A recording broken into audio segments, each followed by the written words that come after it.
যেই নির্বাচন কমিশন আগের আইন দিয়ে পরিচালিত হচ্ছে, সেই নির্বাচন কমিশন কিভাবে জাতিকে একটা সুন্দর নির্বাচন উপহার দিবে, এতে আপনি কি মনে করেন? যে খুবই গুরুত্বপূর্ণ একটা প্রশ্ন আসলে।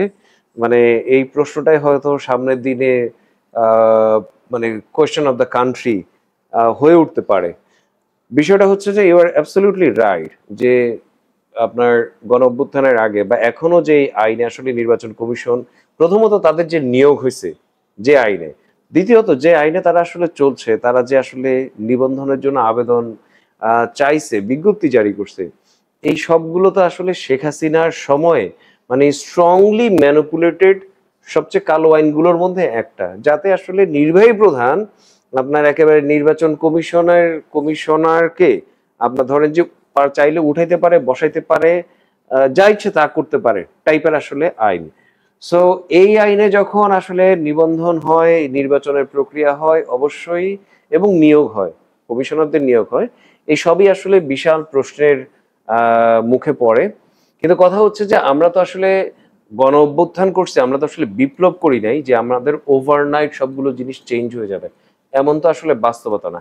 গণ অভ্যুত্থানে কি হয় যে আপনার আসলে বিভিন্ন সংকটগুলো আছে, আপনি সবগুলোকে অ্যাব্রাপ্টলি মানে ফেলে না দিয়ে আপনি এগুলোকে আসলে ডান বাম করে, আপনি সংস্কার করে, আপনি এগুলোকে নিয়ে ত্রুটি মুক্ত করে যতখানি সম্ভব মানে ধাপে ধাপে আপনি আসলে আগান। বিপ্লব হলে হয় কি আপনি সবকিছু ফেলে দেন, নতুন করে তৈরি করেন।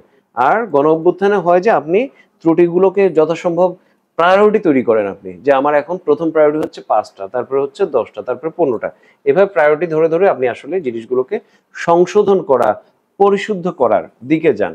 সো আমরা যদি ধরেন যে ওই এক্সপেক্ট করি যে সবকিছু ওভারনাইট ঠিক হয়ে যাবে, এটা তো আসলে সম্ভব না। আমাদেরকে একটা ফেজের মধ্য দিয়েই যাইতে হবে, এটাই গণ অভ্যুত্থানের আসলে সিস্টেমটা আসলে এরকমই। সো আমরা এই জিনিসটা জানি এবং আমরা এই জিনিসটা মানি। আমরা কিন্তু যেটা গুরুত্বপূর্ণ সেটা হচ্ছে যে আমরা কি আসলে ধাপে ধাপে আগাচ্ছি নাকি আগাচ্ছি না।